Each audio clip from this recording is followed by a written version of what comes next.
So I remember being struck by how healthy John was before his event. We had just finished our first game. We were starting the second game. Started running down the court. I think I got the word, I feel and I was gonna say dizzy, but I didn't finish the word. And I remember that part. The next part I remember is waking up with the people from the ambulance group around me on the floor in the gym out there.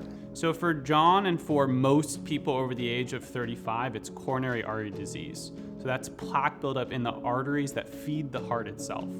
Just like arteries anywhere in our body can develop plaque and disease, and coronary artery disease is the arteries of the heart itself that we're talking about, and that's ultimately what leads to heart attacks.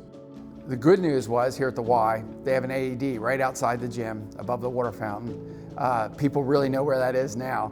So having trained health personnel or people trained in CPR improves one's chances of surviving an out-of-hospital cardiac arrest drastically, almost doubles the chances of surviving. And having an AED present is exceedingly important as well, because having an abnormal heart rhythm, if you're able to shock it early, you can stop the abnormal heart rhythm before changes happen in the body that may be irreversible. I still love basketball. I was probably back shooting around within 6 weeks after my open heart surgery.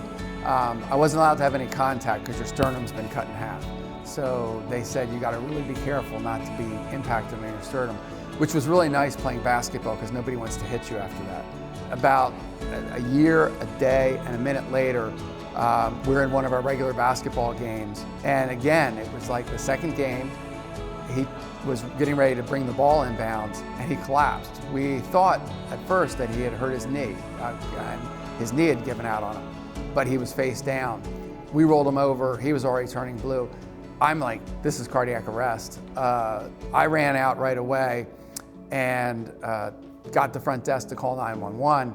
I immediately went for the AED after that because again, I knew where it was on the wall. I think we got the AED back on him probably in under 2 minutes.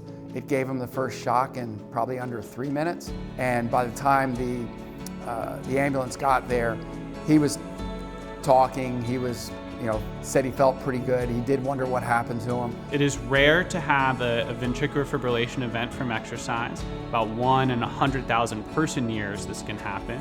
And so for two people at the same location, almost a year to the date apart, is astronomically low for that to happen. So John learning how to do CPR and use an AED through his work with our cardiac rehab department most likely helped him save his friend's life. The more the public is aware of both of the signs of heart disease, the risk factors for heart disease, but also how to provide CPR and how to use an AED are skills that we should all strive to achieve, regardless of our level of experience in healthcare and our level of healthcare knowledge. These collaborations between organizations like the Y and organizations like Mayo Clinic are exceedingly important because it allows us to be involved in the community, provide what expertise we can, but also for the community to help us know what their needs are so that we can help address those needs.